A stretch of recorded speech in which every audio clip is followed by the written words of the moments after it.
Djimaya Télévision avec Maman Grace Tumba. Une fois de plus, Djimaya Télévision. Nabiso Mokolo Mwalelo, Nabanda Kunabino, na numéro Nabiso Yesika. Ya émission Nabiso Yamasolo, ya Banamboka, Bipa Yowa, plutôt Zoka, vraiment tant peu privilège, peu opportunité. Ya Koyala Banda Kunabino, Potomeka Solo, là, sur le question de l'or, pourquoi pas aussi sur les enjeux de l'or. Nengue Maman Grace Tumba, Ayaka tout le temps pour nous informer Bino, mais pour informer Bino vraiment la Katia vérité, Nelelo. Maman Grace Tumba aye lisusu pour nous informer Bino. Mais avant de bande émission Nabiso, je dis vraiment un grand merci à toi Simon Bakalate, pourquoi pas aussi à maman Jackie de Colonne pour notre soutien. Vous allez soutenir équipe Nyonso ya Djimaya Télévision. Tout mona une fois dans ma vidéo, oyo sur qui là, dans ma photo, tout mona, il y avait de gens au bakena qui se prosterné liboso ya maman Marthe pour na lukana kozwa, to pour na lukana ko gagner moi Clémence, to pour na lukana kozwa moi privilège mon corps peut-être pour pas qui était ce colléqué pas ya maman on a la facilité à ko sengela yo et pas ya moi nanae. Mais la Bible dit ceci que ma bolongo la biso à part Nzambe zana mutu mususu te ekofu kamila. Mais comment pour avoir ou bien pour posséder na pouvoir mon quelconque, il faut papa moko boya mikolo, il faut que maman moko boya mikolo, il faut que ron moko bato mba ko se prosterner et pas ya bato mususu. Bande konangai, pourquoi tu kozala prêt à faire du n'importe quoi juste seulement pour avoir du pouvoir? Pourquoi on est prêt à sacrifier voire même notre fierté, notre dignité juste seulement pour le pouvoir? Ça fait très mal et ça fait vraiment de la honte, ça montre vraiment de la honte na mboka na biso. Bandeko photo moko zeli ko circuler. Il y a un papa avec le président de l'Assemblée nationale, Mboso Kodiakwanga, Bandeko Nanga. Sauf que pouvoir nyons dans la cave, il faut que les canadiens pas boué. Vous me coûtez aussi cannabiso. Vous me coûtez comme ma politique, tous les autres on a cette autre quand on a ça ma parce que ça est devenu humilier les gens. Et je me demande pourquoi à chaque fois que ça non est ça les macas, il y a toujours une personne qui est prête à prendre le photo et pour balancer ça sur des réseaux sociaux. Oui, tu as vu que tant comment on vit en internet, nous on a vu comme en internet, mais pas jusque là quand même. Pas jusqu'à ces niveaux, pas humilier de gens jusqu'à ces niveaux. Pas adorer de gens jusqu'à ces niveaux. Bandeko ça fait très mal. Et donc ça la sonne et ça pesa mawa. Ya komona makambu que non mboka na biso ezoli ko seke na merde ya ndenge ya boye. Ya komona te mboka na biso ezali ko kende la façon on n'arrive même pas à bien l'expliquer parce que ça fait vraiment de la honte. Ah watozonga koto yo na komi na kalamu. Tovani to la muki to moni ba ye ko longo la bato na commune na kalamu, il paraîtrait que non ba teki le pango ozali na maison communale ya kalamu na kati. Comment bien ya l'état? Comment bien l'État a utilisé pour nous retenir une maison communale depuis des années et des années. Lelo eya ko bima ke no ba teki nani ateki commune ya kalamu. Nani ateki pardon parcelle oyo commune à kalamu eza na kati na yango. Ça fait très mal. Et donc ça la sonia komona ba jara ba dirigeant o bazali ko kamba biso. Et donc ça la sonia komona lo lenge ya batu o bazali ko kamba biso. Koto pe état de siège, ezali ko pesa bato mito pasi. Ezali ko faire ko bête bato mito tisi ko ya komona ete toyebi le côté ni nezali ko likana kuna. Papa mo cabinet kolo asalisa ki table ronde. O bi papa pesa ki ba mo 48 heures. Papa ko kana ko zonga, papa ko kana ko évaluer lisusu matali état de siège. Espérons de voir qu'il y aura une suite favorable. Dans la deuxième partie, il y a émission Nabiso et après Tozonga, merci.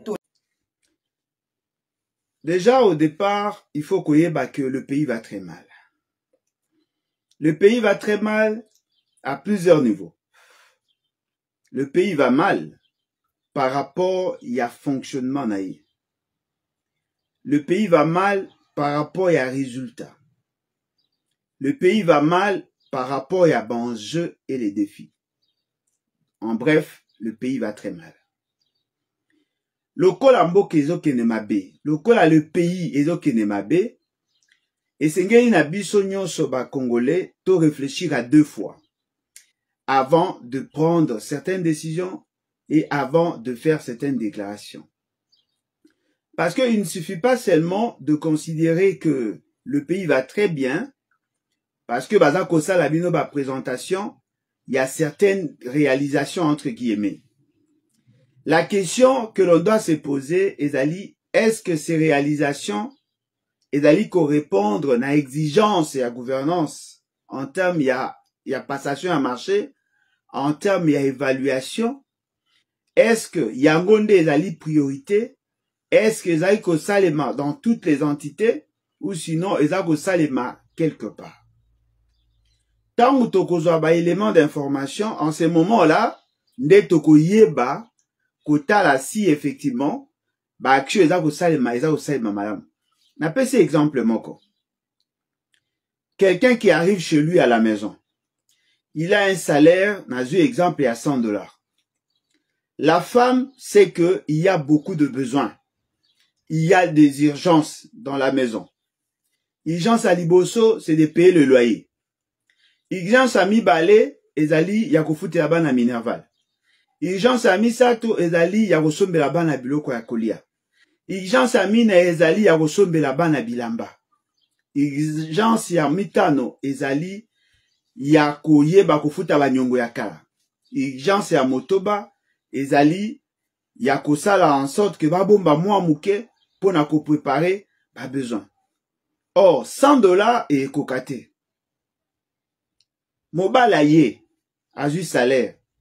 A ebisi mwasi non voilà na yetu ko sombela o kimbunda liputa pièce ya liputa parce que loko bunda kamalamu loko sunga kangai na komba na lingi na sombela o liputa oyo parce que ezali eloko ya malamu o nga na moni ya koyiko sala. Mwasi azoba akoloba merci na sepe ndongo sombeli nga liputa j'en avais besoin. Mais mwasi ya maele akoloba ah merci o sombeli nga liputa na sepeli. Mais o sombi yango combien? O sombi yango na mbongo nini? Parce que besoin ya ndaku ezali déjà et ise yebani. Osombe nga liputa ezali malamu parce que yo mwasi osepeli po asombe yo liputa. Mais otuni montante et po otuni origine ya mbongo te. Oh yo yebi ke mbongo o bane ko ezali $100 pour répondre na ba besoin wana. Mais mobala ya sombe yo liputa. Après na tongo oyoko sutuka mobali mbongo ya salaire esili. Soit azwa kindambo ya mbongo ameli masanga amoni ke lokola yo okotia ye pression moyen ayeba kopekisa yo te lokola amoni ke yo ozalaki na posa ya liputa asombeli yo liputa pona kozipa mabe oyo asalaki na mbongo. Yo asombeli yo liputa $30 mais ye moko a dépensé $65. Et tikali par exemple $5 wana nde alingi akipe tous les autres besoins. Moi si ya maele akolinga yeba. Akolinga yeba parce que ayebi ke mobali akozwa kaka $100. Soko yeli $100 o ya banda ekozela. Eko bakisi yeli puta ko ba oui na banda ekozela $100 oyo ezali lokola eloko alikole bakisami. Je pense que basi ya maele bazaka yabo. Ce n'est pas parce que osalelinga bolamu nde na betela yo maboko po na yebi ke eloko ebonga ko sala salite. Na ko pesa exemple mususu. Mobali moko atikeli mwasi na endingisa alobi lelo naza ko bima naza ko kende activité moko ya makasi ya parti. Nazali na posa o se pesa ngai o sukolanga teni ya parti parce que yango nde pena ifona lata lelo po nazali tozali na activité ya parti. Mwasi alobi ah loko mobile lelo azana esengo tika na se pesa ye. Abandi ko kata matiti. Abandi ko sukola ndako. Abandi ko sala misala ya ndako alambi biloko. Mobile amoni alobi ah mwasi na ngai tango mobile azokota amoni ah mwasi abongisi lopango. Mwasi asepeli ndenge mobile azali na esengo. Mobali akoti na ndako alie amoni ndako ekomi propre asepeli. Aebisi mwasi. Abi mama. Wapi elamba oyo sukoleli ngai. Po na ebisa goke naza kobima. Mwasi alobi ah mobali na ngai. Na bosa naki. tellement na bandaki koluka kosepesa yo. Ebongaki na lambela yo biloko ya malamu. Ebongi na bongisela yo ndako. Puke tango koya oza na esengo na bosani. Mobala bi mama na ngai. Nyonso yo sali eza malamu. Me o nga na zelaki ezalaki o suko elange elamba. O nyonso sali na senga ki yo te. O nga na senga ki yo ezali ya kobongisela ngai elamba po na zali na sorti lelo. Po na nino sali te. Mwasi asengi bolimbisi. Me mobali amoni ke mwasi asali nyonso sauf l'essentiel. Ba exemple mi baye na pesi ezali po na nini. Biso toyokanaki tosala l'État. Toyokanaki na ba mission na biso. Toyokanaki que le président de la République azali wana po na kotala sur le bon fonctionnement des institutions. Le président de la République azali wana po na ko veiller sur le respect de la Constitution. Le président de la République azali wana po na ko garantir les droits et libertés individuelles. Le président de la République azali wana po na ko défendre l'intégrité territoriale. Le président de la République azali wana po na ko batela ba Congolais et leurs biens. Yango ba pesi ba compétence. Parmi ba compétence wana, ba compétence ya défense, ba compétence ya sécurité, ba compétence ya diplomatie. Wana ezali ba compétence concurrente, ba domaine de collaboration entre le président de la République et le gouvernement. Le président de la République est le garant du bon fonctionnement des institutions. Il veille à ce que les institutions fonctionnent normalement. Ce qui est surprenant, les gens applaudissent les actions de M. Félix Tshisekedi qui violent intentionnellement les dispositions de la Constitution. Batubazako Sepeababi, non, voilà, Azako Tonga Banzela, Nakasai. Voilà, Alansaki programme Chile Gelou. Voilà, Atongi Mamayemo. Voilà. Mais les gens s'interrogent de moins en moins sur ses propres compétences. Parce que mission ba pesa qui est ezali lokwa oya mwasi wana ba ebisi kende suko elanga elamba esengo nanga mobali ezali suko elanga elamba yo lambi obongisi ndako makambo to sali eza malamu na koyi kobetela o maboko mais eloko nga na senga ki yo sa elangai osa elinga te ko bangwisa ndako eza malamu ko sukola bilamba eza malamu kosala nyonso kolamba eza malamu kotanda mesa eza malamu na sepeli mais est-ce que loko nga na senga kiyo osaleli ngai mwasi azoba ako comprendre makomaza koloba na ete. C'est la même chose avec M. Félix Tshisekedi. Pourquoi toda kolinga komema na ba métaphore justement pour vous faire voir que les gens n'arrivent pas à bien évaluer la gouvernance dans l'État. Non, voilà, abongisi asalige à francophonie. Ezali malamu à francophonie visibilité. Oui, ce qui est allé pour la visibilité est coté dans le cadre de la diplomatie. La question que l'on doit se poser, qu'avons-nous gagné? Parce que ce qu'on tali les lots, même les Français eux-mêmes, n'ont pas été attirés de manière substantielle de l'organisation de jeu de la francophonie. Il n'y avait pas engouement pour le français. Encore moins le belge. C'est vrai, na TV5 Monde. Mais est-ce que vous avez vu le français considéré, Makambo et Salami par rapport à la francophonie? Est-ce que la diplomatie se limite seulement à la francophonie? Quel est le niveau de nos ambassades? Est-ce que nos ambassades, elles ont fonctionné normalement? Est-ce que nos ambassades, bazali vraiment la moyen? Est-ce que l'ambassadeur Nabiso, bazali choisi sur base, il y a pas raison, sur base, il y a pas raison moko objective? Est-ce que ponami, parce que bazali compétent, ou sinon parce que bazali membre de la famille? Quel est le rendement de nos ambassades? Est-ce que les jeunes Congolais aujourd'hui, comme il a facilité à cause de visa? Est-ce que nos ambassades aujourd'hui, est-ce que le l'autre koloba, que nos ambassades aient kotambola normalement? Tango tokotala babiloko wana, tokomona ke la diplomatie ne fonctionne pas normalement. Parce que notre administration est caractérisée aujourd'hui par des insuffisances, par des faiblesses. Ce qui fait que, dans l'échiquier international, le Congo n'apparaît pas grand. On ne nous considère pas, à une certaine époque, lorsque Kondo Mobutu azalaki président, tobandai komona que le pays, tant on mutalaki si passeport congolais, on le prenait avec considération à une certaine époque. Mais aujourd'hui, les Congolais ne sont pas considérés. Aujourd'hui, les Congolais ne sont pas respectés. Parce que la diplomatie n'est pas cette diplomatie agitante telle qu'on nous la présente. C'est plutôt une diplomatie agitée. Parce que ce sont là les matières, où ezali na compétence, où eyebani pour le président de la République. Le président de la République azali chargé de la sécurité. Le président de la République yé atali o babengi bokengi na lingala. Kota la soki population azali kotambola malamu. Kota la soki lelo na Congo. Bakoyi kotambola na butu mutazali kobanga eloko te. Kota la soki na kati ya population, s'il y a des réactions, il y a des manifestations, la police intervient. Kota la soki la sécurité ezali garantie. Soki ba police, soki la nerf ezali kotambola normalement.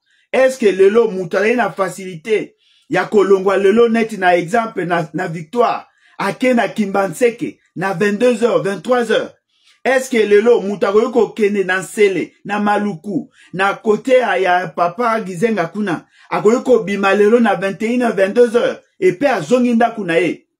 Ça, ce sont des indicateurs de gouvernance pour le président de la République.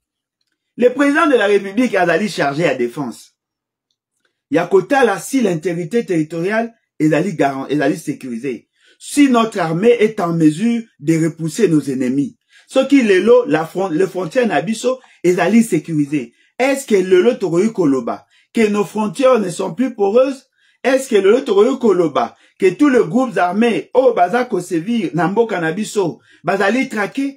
Est-ce que lelo toroyu koloba, nous sommes en paix avec le voisin? Est-ce que lelo toroyu koloba, nous avons la capacité de mettre fin à toute aventure militaire dans notre pays? Est-ce que lelo toroyu koza assure que la partie Est et à Congo ezali vraiment na maboko na biso? Po soki toza koyeba makambo toza kosala te, soki toza koyeba les indicateurs et évaluation en gouvernance te, il nous sera difficile de savoir si le bilan est positif ou négatif. Parce que le Congo na ebi lelo, il y a de territoires entiers qui sont entre les mains des étrangers. Il y a le groupe armé, que ce soit nationaux et étrangers, bazali koboma na mboka na biso. Il y a des déplacés de guerre. Oh, bazali kokima parce que bazali kobanga bitumba. Ba élément nyonso wana, eza kolakisa à suffisance que la défense n'est pas garantie. Est-ce qu'il y a une grande réforme? Oh, et salami dans l'armée. Est-ce qu'il y a une grande réforme? Oh, et salami au niveau de la police. Bokomona, eloko wana, ezalite. Soki otayi na kati ya constitution. Le président de la République, na article 74 alobi boye. Moi, président de la République, atangi komo na ye, je jure, azali ko jurer devant Dieu et devant l'histoire, de respecter, de faire respecter la constitution. Est-ce qu'aujourd'hui, Togoy Koloba, que la constitution nabiso ezali respectée? Est-ce qu'aujourd'hui, Togoy Koloba, que le droit ezali reconnu dans la constitution, Kobanda article 5 de la constitution, til l'article 67, est-ce que ces droits individuels et collectifs ezali garantis? Est-ce que notre ezali ko fonctionner normalement? Parce que logo moko esengeli na biso toyeba. Si il n'y a pas un état de droit, c'est-à-dire que si la justice n'est pas acceptée, si la justice ne fait pas bien son travail, soki, les conditions de vie de la population et s'améliorer te, soki, la sécurité des Congolais ezali garantie te, je ne pense pas que Moutou a un bilan positif. Parce que le bilan positif au Toza Koloba, ezali par rapport à la mission dévolue à l'État. Comment peut-on avoir un bilan positif alors que la majorité de la population ne se retrouve pas dans ce qui s'est fait? Comment peut-on parler d'un bilan positif alors que l'essentiel de Congolais bazali ko vivre sous le seuil de pauvreté? Comment peut-on parler d'un bilan positif alors que Moutou O azali na pouvoir, azali kolobake, azali déçu de la justice? Parce que c'est la justice qui garantit le droit et liberté. Ce sont de valeurs fondamentales de notre société. Si on vous dit qu'il n'y a pas de justice dans un pays, cela veut dire que le droit et liberté, il y a population, ils allaient garantir.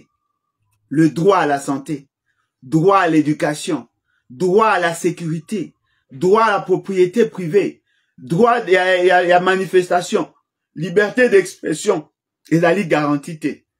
Ce qui va être biloko wana, ils allaient garantir. Et donc, on n'a pas un bilan positif. Parce que la société congolaise est fondée sur base d'un certain nombre de valeurs, des idées forces. Si ces valeurs-là ne sont pas respectées, si le droit humain n'est pas garanti, ce qui nyon soana, les droits humains ne sont pas garantis, nyon soana est garanti, le bilan ne peut pas être positif. Parce que, n'oubliez pas que M. Félix Tshisekedi était le chantre de l'état de droit. Or, il n'y a pas d'état de droit sans bonne justice. Comment quelqu'un qui dit que la justice a échoué, comment quelqu'un qui dit qu'il n'a pas confiance en la justice, alors que le bilan est allé positif? Comment Nambo Kaoyo, il y a état de siège pour des raisons de sécurité, et puis état de siège, et ça lui plus d'une année, de prorogation à prorogation, Batouba Lobake, le bilan est allé positif. Non, Ndekolangai. Biloko wana ezako lakisa, que le bilan est allé négatif. La question a commis posée. Combien d'emplois M. Félix Tshisekedi a-t-il créé depuis qu'il est au pouvoir? Combien d'emplois Oyoye a bongisi a amélioré les conditions de travail? Loko la biloko wana salamité. Le bilan est allé négatif. Parce que yango des aliba vrais indicateurs. Okoki koya ko apprécier musala ya maçon te par rapport à charpente. Okoki koya ko apprécier musala ya maçon te par rapport à installation d'électricité. Chaque tâche a ses indicateurs. Chaque tâche a ses mécanisme d'évaluation. L'évaluation à M. Félix Tshisekedi, c'est par rapport à ses promesses. L'évaluation à M. Félix Tshisekedi, par rapport à la situation de départ et le moyen mis à sa disposition. Bande konanga aza koyebi sabino. Depuis Tobanda Congo, Muto a Zingolu, Yakoko ma président na pete. Yakoko a moins de problèmes. Yakoko a au moins ba base. O ezali, c'est M. Félix Tshisekedi. Parce que M. Félix Tshisekedi est akuti un pays assez normal. Okoki ko bimananda kunayo, okei, osali musala ozongi. Okoki ko kene na Goma, okoki ko kene na mboka nyoso yolingi. Il avait la possibilité de sillonner tout le pays. Il a trouvé l'argent en banque. Il a trouvé le moyen de sa politique. Il a trouvé des institutions. Il a trouvé une constitution. Ce que lui pouvait faire, c'est de mettre le pays sur l'orbite du développement. C'est vrai qu'il y avait des groupes résiduels. Mais la guerre n'était pas si structurée qu'aujourd'hui. À cause de ses maladresses, lui-même a créé le M23. Lelo Makambo Yazako Kumisa. Non, Notobemi, réserve d'échange. Non, voilà, Tosali Kembo ke Kodisi richesse belé. Non, voilà, Tomemi budget à 11 milliards. Oh, Tokomi na budget à 16 milliards. Ça, ce sont des prévisions. Vous posez question par M. Félix Tshisekedi. Depuis que M. Félix Tshisekedi Nabino a commis na Bokonzi, quel est le degré d'amélioration de conditions de vie de la population? L'indice de développement humain, IDH, akutaki na combien, tokomi na combien? Abakisi nini, na domaine ya santé, na domaine ya éducation, na domaine ya revenu. Ça, ce sont des indicateurs. Au opposé, M. Félix Tshisekedi, il a trouvé le taux, il y a chômage, les acquis de combien? Il a créé combien d'emplois? Combien de jeunes aujourd'hui? Voilà, depuis que Félix Tshisekedi est au pouvoir, voilà, nous avons trouvé des emplois.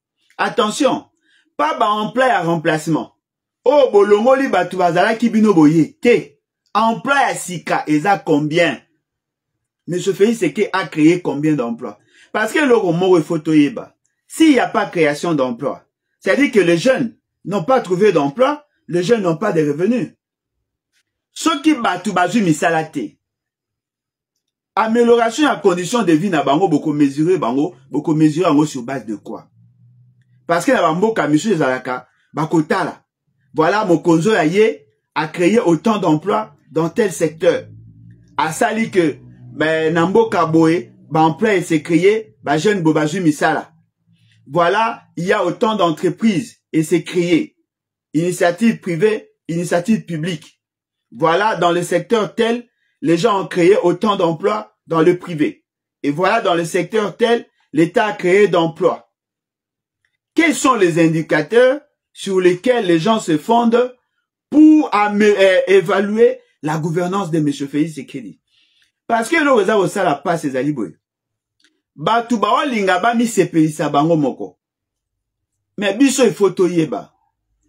On ne peut pas dire à quelqu'un qu'il a réussi alors que le bopsali ventilation a ba matière te. Boy bisangai. Est-ce que état de siège et les indicateurs il y a réussite, il y a question sécuritaire? Parce que depuis besoin état de siège, Tilelo, il n'y a pas de solution. Est-ce que la francophonie est allée indicateur de la diplomatie? Parce que depuis M. Félix Tshisekedi, on n'a jamais vu un pays s'élever pour nous défendre. On n'a jamais vu un pays aya ko créer ba emploi, aya ko pe sa ba opportunité, même ba opportunité à visa à pamba, to monité.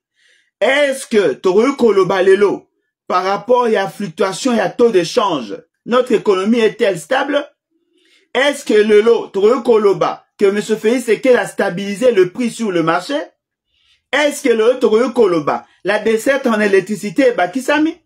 Est-ce que le lot, Toru Koloba, le taux nini, il y a évolution, il y a taux à desserte en eau potable, le lot. Est-ce que Toru Koloba yango? Est-ce que le lot, Toru Koloba, que notre administration fonctionne normalement? Est-ce qu'il y a-t-il eu des réformes dans le niveau de l'administration publique? Et le gonini ya sikatomoni. Est-ce que le lot Koloba, que la justice nabiso est commis malamu par rapport à lobby? Et le konini oyo toko sepela na M. Félix Tshisekedi. Ndeko moko a lobby nangai, a lobby papa Alain Bondi marape bato. M. Félix Tshisekedi yewana aya a organiser jeu à francophonie. Ah, a organiser jeu à francophonie Siko avantage à jeu à francophonie zaini. Oh non, avantage à jeu à francophonie, ba jeune nabiso ba sali, ba gagner ba médaille, to bengi ba paya ebele ba ye, et tout ça. OK. Ba paya na ba ye na compte ya nini? Na jeu à francophonie, jeu à francophonie za nini? Ndeko na ngai. Jeu à francophonie ezali moko ya ba branche ya o ba bengi OIF. Organisation internationale de la francophonie. L'Organisation internationale de la francophonie, c'est l'une des stratégies. Il y a diplomatie extérieure, il y a politique extérieure de la France. La France a besoin, n'est-ce pas, a besoin de maîtriser tout le pays qui parle le français. On va créer Organisation internationale de la francophonie. Comme vous le savez, la langue française, toute langue d'ailleurs, est l'un des facteurs, il y a puissance, facteur de domination. Parce que c'est l'élément essentiel de la culture. Biso bao tolobaka français, et parce que nous avons été dominés et on nous a imposé le français. Français autozaï koloba, et pona ko confirmer qu'effectivement nous avons adopté la culture française. Cet instrument-là, ezali moko ya ba moyen ya marchandage, ya moko ya moyen marchandage, ya France au niveau ya chiquier international. À Koloba, voilà, nous avons, n'est-ce pas, nous avons des gens qui croient en notre combat des gens qui sont derrière nous. C'est la même manière qu'Azako utilisait le franc CFA, de la même manière Azako utilisait le français. C'est la France qui gagne. Combien la France a tient à disposition à Bisso pour organiser le jeu à francophonie? Combien Bisso totier pour organiser le jeu à francophonie? Ce que tali au commun d'après Bango, enveloppe ya Bisso ezali makasi par rapport à France à Pessi. Mais mbongo wana to bimisi na jeu à francophonie. Yango nde sengela ke soutenir financement ya processus électoral. Yango nde sengela ke soutenir financement ya ba opération dans l'État. Yango nde sengela ki cofinancer l'armée, la police. Parce que to moni bana na biso bazali kolala na mabele, bana na biso bazali kolala na libanda pona nini? Parce que bakimaki bitumba. L'État congolais azalaki na moyen ya kosunga bana na ye moko te. Mais l'État congolais azali na moyen ya kosepelisa bana ba voisins. Ezali esengo komona ba jeune ba sepela. Mais ce ne sont pas les seuls jeunes. Combien de provinces bazali kozanga mai? Combien de provinces bazali na insécurité alimentaire? Au lieu que baluka kosala makambo pona peuple asepela, ba osala makambo lokola pona bana ba voisins. Mais ce fait, c'est qu'il y a loko anani. Azaï loko la papa oyo a invité mwasi ya mokonzi nae na bana nae na ndako epa nae. Amoni loko la mwasi na bana nae bazali salite. A ebisi mama ya bana abenga na bana bake no bomba bango na sima. Parce que azako yoka soni que soki mokonzi nae amona bana nae bazali salite. Mais ce fait, c'est qu'il a préféré ko bomba salite à Congo. Pasi ya Congo. Azako préféré kolakisa na batu ke Congo ezali malamu. Alakisi batu ndela esika ya moni ezali malamu. Mabe ya Félix Tshisekedi yango wana. Ayoki ba Congolais soni. Alakisi batu kaka esika ya malamu. Abongisi. Asali malamu. Abongisi stade. Non, mais na sima ya stade wana nde problème ezali. Na sima ya stade wana problème ezali. Ndeko na ngai, ezali na mboka moko. Ezali na mboka moko. Na kati ya Afrique. Esali une bonne impression. Soki ozali na Afrique de l'Ouest, en Afrique australe, okomona que parmi ces pays-là, parmi les pays Afrique australe, okomona bamboka mususu ezali na une bonne réputation. Bango bayebana parce que babundisaka la corruption. C'est-à-dire que la gouvernance ezali tellement saine dans l'opinion internationale, ils sont bien cotés. Kaka en Afrique, nake musikate. Bamboka mususu ya Afrique, okomona réputation na bango ezali qualité éducation. Bamboka mususu na Afrique, bazako apprécier bango par rapport à la qualité à l'infrastructure. L'assainissement et l'environnement des affaires. Ils sont bien cotés. Mais oya biso, M. Félix Tshisekedi, pour que tous la bien coté en international, et c'est là qui n'a biso tout ça banda ya étage, ya préfabriqué. Aluki ba conteneur, aye nango a juxtaposé, basali banda pour que bato bakoya ba kolala. En oubliant que l'ambassade ya ba pays wana ezali. Tangu bato bayaki, bakoti na kati, moi va bien, c'est bien, c'est comme à Paris, il y a beaucoup de lumière, ça c'est un beau pays. Mais mukolo bakolakisa bango vidéo, kaka na sima stade du 20 mai, okeka na kauka, otali eta banzela, otali nenge batu bazangi courant, otali nenge ba fonctionnaire bazali kokufa na nzala. Otali na ndenge ba terrasse etondi ndenge banzele ezali la salité ba mais ezali contraste balakisi biso esika malamu biso ba payatolali malamu na bandako ya malonga alors que bateau basala kambongo ya l'état bazali impayé. Bandeko na ngai naza koyebisa bino l'évaluation ya gouvernance c'est ça avec complaisance te parce que biso nde tozali komona pasi. Biso nde tozali komona pasi. Yo papa, olataka ba costume, ba chemise, ba cravate. Oza kokatisa suki régulièrement. Batu bakomona yo lokola mutu ya malonga. Muko bakoya na ndaku na yo. Bakuti bana. Baza komela miliki ya sachet moko batie na ti ebele. Bakuti bana bilambe pasuka. Bana bazali salite. Na miso ya bato olingo bima mutu malamu. Mais esengo lokumu ya mobali ezali soki mwasi na azali malamu. Lokumu ya moboti ezali soki bana ye bazali malamu. Kosa assemblante, mboka Congo ezali na posa ko impressionner batu te. Ba journaliste ya mindele bayaka. Ba zwaka ba image. Toza komona na partie est ya Congo. Lolenge bana na biso bazali kokufa na nzala. Bazali kolala libanda. Bazali koluka ba sachet po basala bandako. Pasi wana bozo mona yango. Monde entier eyebi. Mais bolinga bo impressionner batu bo lakisa bango. Voilà. Biso tozali pays à malamu. Tozali na stade à Malonga. Tala ba jet de lumière. Mais le jet de lumière passeront. Lelo ndenge toolo baboye. Aucun pays ne nous prend au sérieux. Aucun pays ne nous prend au sérieux. Parce que bayebi biso ndenge tozali. Mais quand on a imaginer. Mais ce Félix Tshisekedi abandi tant abandi lo yenge na ye ya gratuité enseignement. Akendaki ti na Afrique na France pour asenga mbongo. France yo ke biso mawa et pesi biso 15 millions d'euros. Mais na kati ya Congo ba détourner 15 millions de dollars. Différence ya makasite ndeko na ngai. Différence eza makasite. Mais ce Félix Tshisekedi kamingi te auti na Chine. Auti kosala ba assemblée a kolinga ko réviser le contrat chinois.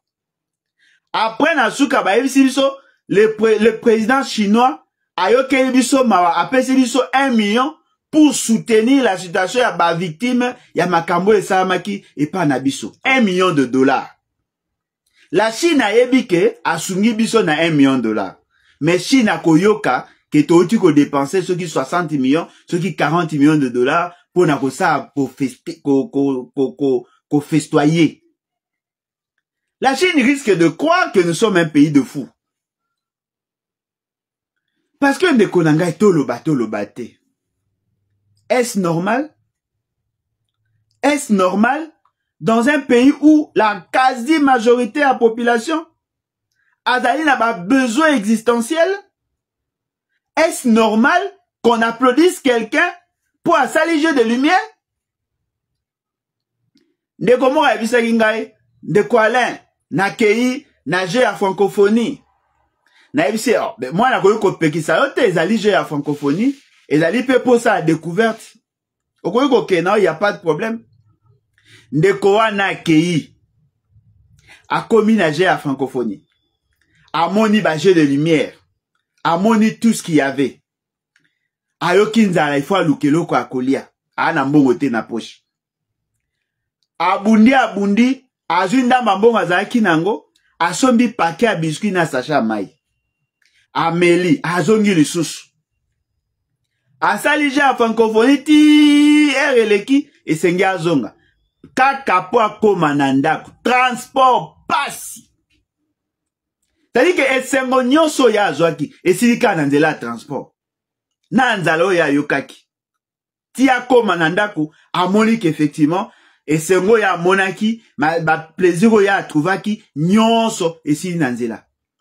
Boye bisangai bino bat bokendaki na jeu ya francophonie. Bo sepelaki to bo sepelaki te. Boye bisangai problème nini na vie na bino esili. Boye bisangai avancer nini bino bo moni na pays na biso. Boye bisangai ba média nini o bino bo moni baza ko relayer likanisi na bino ya koloba ke non visibilité. Parce que ceux qui botali l'essentiel à africain. C'est vrai que batinda ki batu na bango. C'est vrai que batinda ki batu na bango va participer na ba jeu. Mais la plupart de ces pays-là, baza na posa ba longwa d'influence ya France. Baza na posa ba s'affranchir na domination ya France. Mais batu, ba moni yango loko eloko ya malonga. Bande konangai ata bino moko.